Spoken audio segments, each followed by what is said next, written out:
special guest. We'll have two guests today, but the first guest in the studio here with me is Joe Greenspan. Joe, how are you? Good, thanks for having me. Of course, Joe is with the Pittsburgh Riverhounds, who are having quite a season. This is a season like we've never seen before for the Riverhounds, and this is a very busy time of the year for the soccer scene in Pittsburgh, and obviously I'm out there working with my website, Pittsburgh Soccer Now, covering a lot of different things, the high school scene, the college scene. But this year, like as I said, it's a very special year for the Riverhounds. There's a lot. You guys are 31 games into a 34 game regular season, and you've clinched not only have you clinched a playoff spot, but you've also now clinched a home playoff game, which we will have never seen at Highmark Stadium before, in 6 years. And also you guys are still fighting to maybe even make it to the second place, make it second in the Eastern Conference. So it's a real exciting time to be here, isn't it, Joe? Yeah, it's been a great season, I think. We've been working really hard, the coaching staff, the club, the players. So we're excited to be rolling into playoffs, but we still have some work to do. And then once we hit the playoffs, we still have a lot more work to do in front of us. So. Yeah, I think I wrote a column this week in Pittsburgh Soccer Now. That was pretty much my theme. Is you're there, you're in a very good place, but you got 3 games to go, and there's definitely work to do. You have FC Cincinnati coming up Saturday, then you have to go on the road. You have to play at Atlanta, and then finish up at the New York Red Bulls. So it's 3 games in like a 7 or 8 day period, and you guys definitely want that second place. Yeah, we're fighting for it. I think right now, pretty much between us and Louisville. And so that second round home game would mean playing here in Pittsburgh with the home support, our home field, not have to travel, versus maybe going to a place like Louisville where it's going to be tough to play. So that's a big target for us, is finishing second place. But overall, we just want to finish the season strong as we've had for the last 31 games, and then kind of keep that rolling into the playoffs. Yeah, and we'll maybe let Pittsburgh soccer fans, let the Pittsburgh fans out there get to know you a little bit better. Obviously, I've gotten to know you a little bit over the past 6 months. I had a chance to interview you during the preseason, so there is a pretty detailed feature story about you on Pittsburgh Soccer Now. But maybe you could just kind of give us a little bit, tell us a little bit more about your background. Obviously, you're a Navy midshipman. You went to the U.S. Navy Academy. Maybe kind of start there, and I know you're a Jersey guy too. Maybe let's start there. You're a Jersey guy. Yeah, so originally from New Jersey, so not far from Pittsburgh. So I've enjoyed.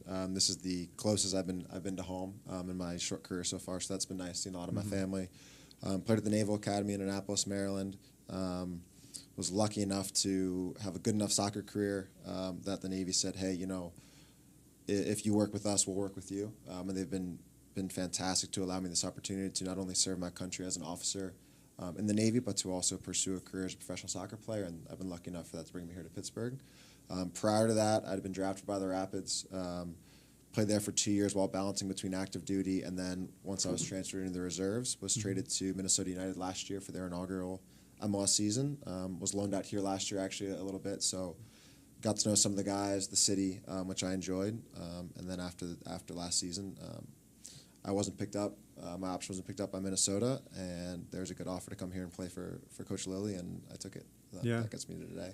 Right. It seems like what comes around, everything kind of circles back in different ways, especially in the soccer. Like when you play college soccer, and then you're fortunate enough to play in the pros, and you've probably made your way to Pittsburgh a few times, playing against, I think, maybe Robert Morris or Duquesne or Pitt. We played University of Pittsburgh my sophomore year, right? So we've been up here from the Naval Academy, yeah. Yeah. So, but of course, now last year was your first kind of run here, and the team was struggling a little bit, but for you, I think it was a real positive experience. You got a lot of playing time here, and you got a chance to really show that you could command the middle and be a center back at the pro level. Yeah, it was. I was just coming off. I had 3 concussions last season, so knock on wood. Right.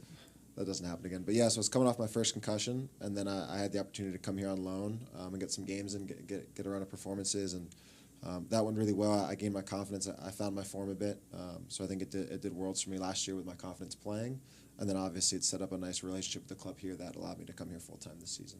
Yeah, and I just want to kind of bounce back a little bit. Maybe share a little bit about some of your MLS experiences. I know you played in Colorado. Players like Tim Howard and Jermaine Jones. I know you had shared some stories with me about playing with them and what it was like to play with, those national team level players. Yeah, I consider myself very lucky to have shared a locker room with those guys, and not only them, but a handful of the players I played with in Colorado and Minnesota. To go into the locker room and go to work every day with some guys who have not only excelled at the domestic level, they've played internationally, they've played on our national team at World Cups. So to see the amount of work that they put in every day and the respect they have for themselves, the game, their teammates, the fans, I think that really impacted me and just showing me, hey, this is how much it really takes, how committed you have to be to make this work and be successful. Yeah, and obviously then you signed the contract to play here at Pittsburgh, and obviously Bob Lilly reached out to you probably in November or December at some point, and then you became one of the first players signed to the team here in Pittsburgh. When preseason began, what was the expectation to be way back in the beginning of preseason? I think I remember a little bit about this, and it seems like that was so long ago, but what were those expectations? To come in and work hard and do your job. Yeah. I mean, sometimes things can be overly complicated, but when you keep it simple, I think that's when you find the most success. And so with Coach Lilly and the entire club and the staff, it was come in, work hard, do your job, do what's asked of you, support your teammates, and if you do that, usually the teams find success. And so we've been lucky enough this year to have found that success so far. Yeah, and for you, it's been an interesting season. You obviously, the first 2 games, you started off real well, and then you got injured, and you had to sit out most of April and May, a calf injury, which similar to your teammate Kevin Kerr. We were just talking about this before the show, but similar injury. It was a tough injury to overcome there. Yeah, it was frustrating because coming off of last year with having 3 concussions and just having a very chopped up season, and then coming here and looking for a fresh start, looking to play a strong a long run of games throughout the season, and to have 12 weeks erased from that after our first 2 weeks was frustrating. It was disappointing, but it kept things in perspective. It made me kind of go back to the drawing board with my mentality, my attitude, and say, okay, it's another obstacle, and this is just another chance to work hard and to prove yourself. And so with the staff, with Tim, with the athletic trainers, we made sure we put in the work with rehab, made sure I was fit when I came back, and my body was feeling good, and luckily we haven't really had any hiccups since. Yeah, and it's been, I mean, even then, the team without you, it seems like, players like Hugh, who we're going to be bringing by a little bit later, Hugh Roberts, having Hugh, having experienced players too, like Todd Pratzner and, obviously the outside backs, Jordan Dover and Ray Lee, who seem to kind of can interchange. They could get back and be, good tuck back in and be, outside backs, or they could get forward and be wingmen that can get out in the attack. But what's it been like this year with this group of guys and kind of as a back line, and where it seems like people can kind of come and go, and you guys are doing pretty well? Yeah, with the amount of players we have who've played and guys have logged a lot of minutes, I think it's a testament to the team that the staff put together, but also the players individually and collectively, with how hard we've worked for each other, in the weight room after practice, doing extra work on the field, guys getting working on off days. So I think it just shows the amount of effort that everybody's contributed. And then obviously individually and collectively we have, reaped that success on the field.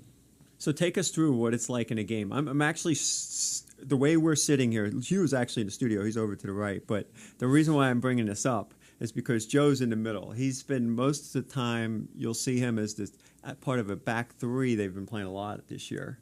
So you're in that middle spot, and you got Hugh on your right, and you got me on your left. I actually played outside left, was left. I don't know if I've ever played in a 3-man center back line, but that's just, it seems like a lot. That's the way the game's going lately. We see a lot of 3-man back lines at a lot of different levels. But what is it like? What's it like playing with that, basically 3 center backs and then having those wide men out there?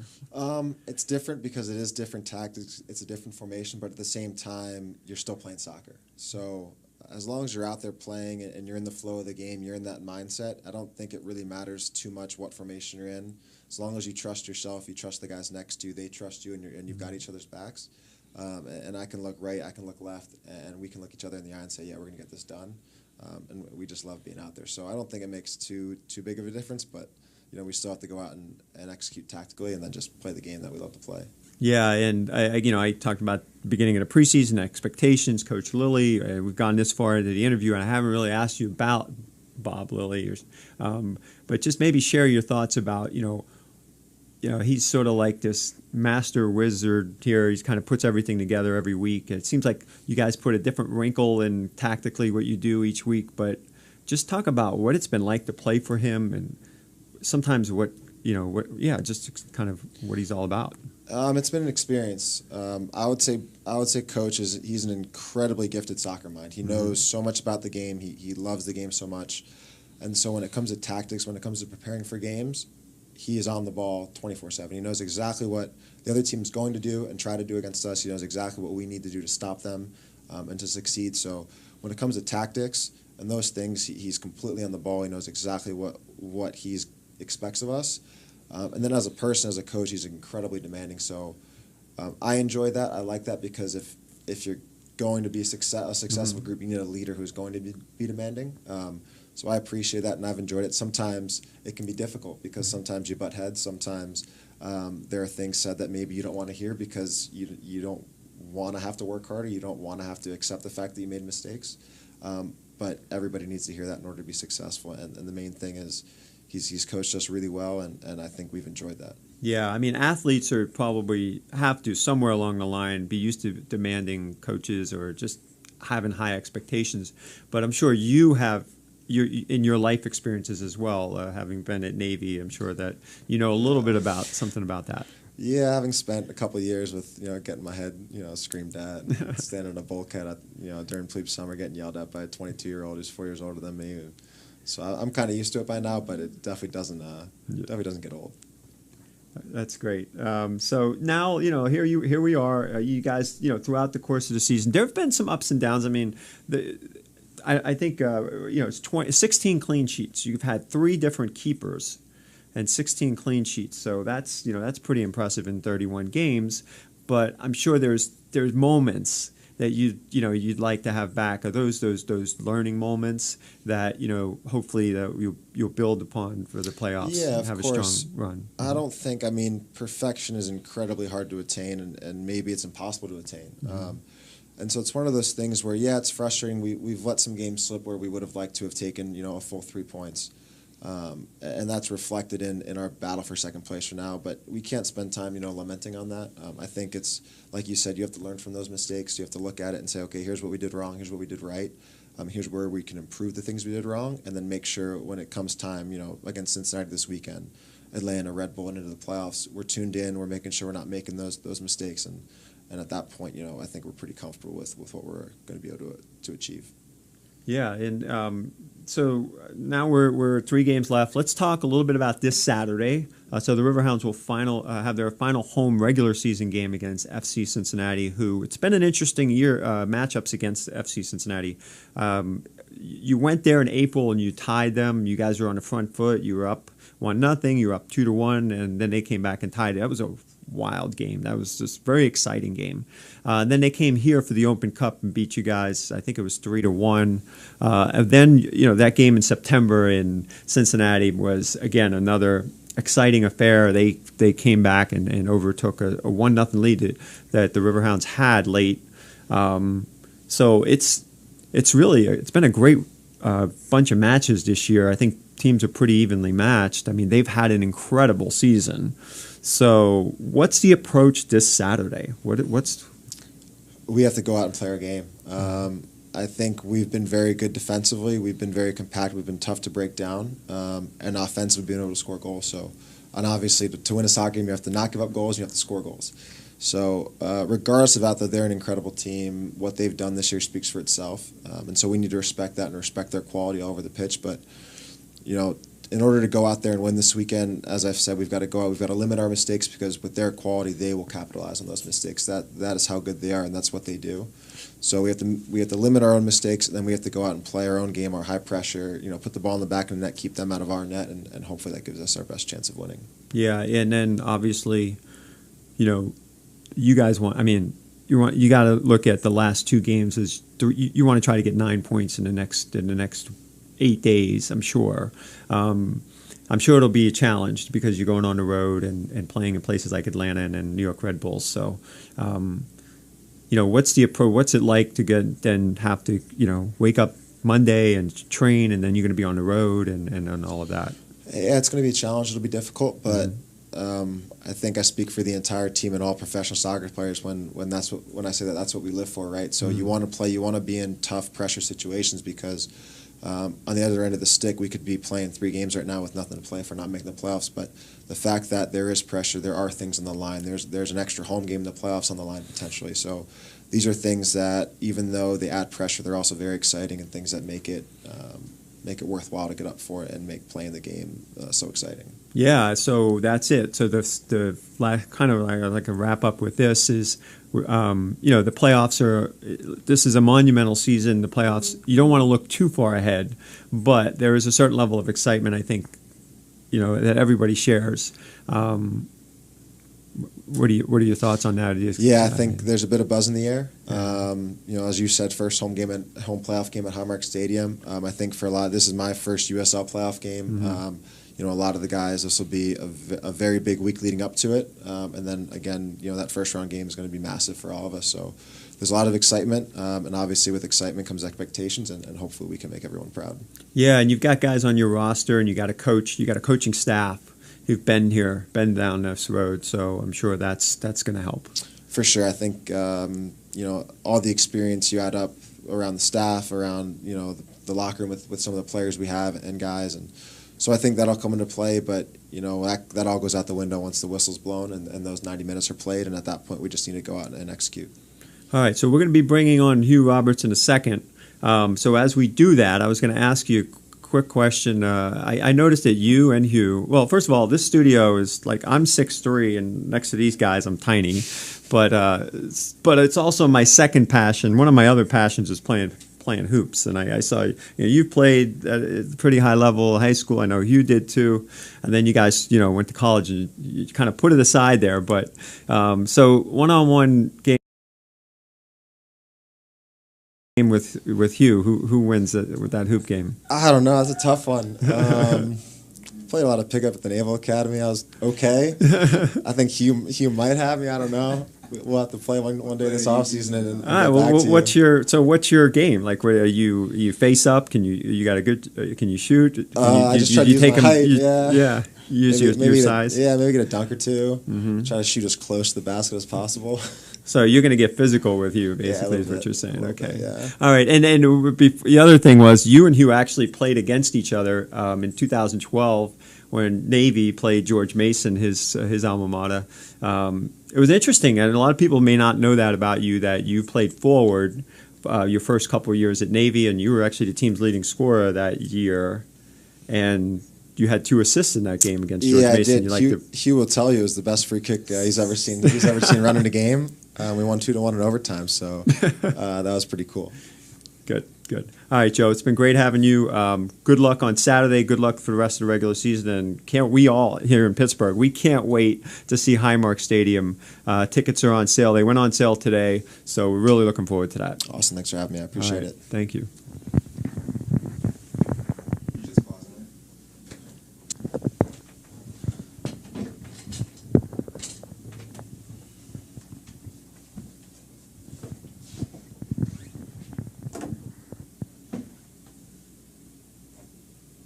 All right, so we are back with Hugh Roberts here in the studio downtown Pittsburgh.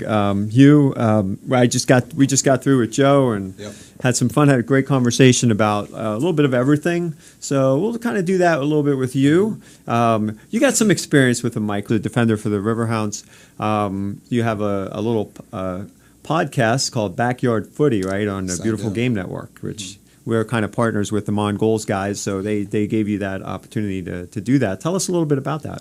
Yeah, so about a year ago, watching ESPN all the time, seeing these expert sports analysts talk about other sports, but not a lot of them really played that game actually, and I was just thinking, I have a lot of contacts now in my 5th year in the USL on the East Coast. I've been here, and there's never really a podcast giving professional athletes actual perspectives and things, so I felt like it's kind of a great time while I'm still doing this early in my career. I know a good amount of contacts, guys here, legends here on this team as well, and Mongols, as you said, and the Beautiful Game Network was blessing me with giving me the opportunity to join their network. And now here I am. It's been great. It's been tremendous. And it's been awesome giving people an actual professional experience because you don't really get that often. Yeah, things. There have been other forms, media forms that have come out in recent years. Players Tribune is the first thing that comes to mind, and I enjoy reading those pieces because it's so direct. It's from the player's perspective. So, I was driving in here today and listening a little bit to you talking with a couple of your former teammates from Richmond who were actually with Louisville. So it was an interesting concept of you talking to these guys after a game that you just played with them. Like the next day, they were still in town or something. So. That was interesting. Yeah, it was I think that was the first time I've ever had. They had a long weekend. They were able to stay for 4 days. So that's the first time I've actually had guests where I could talk to them about the current game that we were just playing. So that was a great perspective. Yeah. Definitely listen. All right. So obviously, Hugh, this is your first year in Pittsburgh as well. A lot of weird ties. You're a George Mason guy. You got two coaches, Bob Lilly and Coach Pulisic, who played at George Mason many years ago. Yep. They're a couple years older than me, not much, but yeah. So you got those guys, George Mason guys, and then I think Toby is a George Washington guy. And I saw you put out a tweet the other day about, it was today, I think, right? Yesterday. He lost the bet. Yep. So maybe tell us a little bit about that. Yeah, so GW played George Mason in soccer, I believe it was yesterday, and I made a little bet with him that he has to wear, the loser has to wear the other person's jersey, and we won 3-0, so I brought him my jersey, made him wear it, showed it up on Twitter. Yeah, it was a good time. Yeah, I don't know. That looked like a forced smile on his part there wearing that jersey. He has a cousin that actually goes to Mason, so he was supporting Mason on the line, and his cousin scored, so. Yeah. So obviously we were just talking to Joe. He's a Jersey guy. I guess you grew up in Maryland, so that's kind of your area. You played in PDL with Baltimore, and obviously went to George Mason. So, and then you played for Richmond. So that's like your corridor there. Maybe tell us a little bit about growing up playing soccer in that area, and. Yeah, so it's very, very competitive. There's still a good amount of guys in the USL now and the MLS that came from the DMV area. So growing up, academy didn't start until my junior year of high school, but we played club, played against the Baltimore Bays, DC United Academy. I played for Potomac growing up. And it was just always constantly, every single year, just a lot of rivalries. And I've been fortunate enough, like you said, to stay pretty much in the DMV area. Then right after school, went to Richmond. I was still local, so just to have the support from my friends and family being right there has been awesome for me my first 3 years in Richmond. And even when I went to Philly last year, Philly is only 2 hours from my home. So still had all my friends come up, my family still came up, and then everyone was supportive. So it wasn't really until now, this was the furthest I've ever lived away from home, but it's still like 3.5 hours, so it's not too bad. But it's been nice just being kind of local, and my friends are still in the area, and the DMV area is kind of a hotbed for sports in general. For sure. So you're, what kind of teams, what do you root for? The DC teams, the Baltimore teams? Well, I was born in New York. My family, I have a lot of family in New York. My mom's from New York, so I'm a Giants fan, Yankees fan. We don't want to let too many Pittsburghers. I know. Well, the DC teams are my second team, so I root for them. Like, I know the Penguins are playing the Caps tonight. I didn't want to say anything, but I was cheering for the Caps a little bit. All right, so now you're in the Steel City. You're in Pittsburgh. You got here like towards the end of preseason. Right. It took you a little while to get going. I think you didn't even get that much playing time in the beginning of the season, but just talk about that a little bit. Yeah. So I was on trial with a good amount of teams before I came here in Pittsburgh. Things didn't work out, unfortunately, but fortunately enough, Pittsburgh invited me to preseason, tried out for a couple of weeks, and like you said, I was here at the end of the preseason. I was fortunate enough to make the team. I traveled actually for the first game to a wedding that very first weekend. That's right. Missed the game, and then had to find my form from then, kind of get the fitness back and the touches back, gain Bob's trust again, and it wasn't until probably May that I actually got my first start, and that was like a week before Open Cup, and then from there it's been back and forth. Yeah. What's it been like? I've talked to Joe about that, bits and pieces about the back line and just kind of how everything's come together, and there's been a lot of changes. There was some injuries with Joe, and kind of how things have come together and the chemistry of your group. Yeah, it speaks volumes kind of to Bob's system. This is probably the most rotation I've ever been a part of. I'm coming from MLS 2s, Richmond with DC United, Philly with MLS guys as well, but this is still a lot of rotation on a weekly basis. I don't think we've had the same lineup for 2 games, but it's like I said, it speaks to volumes for Bob because anybody who comes in, we know with the system, we know we mess up, our job might be on the line for the next couple of weeks, but we know we have to be sharp. And I mean, like I said, it speaks volumes for him. And it's been, when Joe went down for injury, Todd stepped up. I came in, that's when I started to get my fitness a little bit. Thomas stepped up very well in the center back position, and everyone's been able to step up for each other, and that speaks for our chemistry as well as a whole unit. Yeah, and everybody's a little different. So Bob probably has tactically too. Like he'll look at some games he'll want to put you, Toby, and Joe, and then there's a couple times Thomas is in the middle. Like it seems like it speaks to his tactical, what he wants to do tactically, right? Exactly. Yeah. All right, so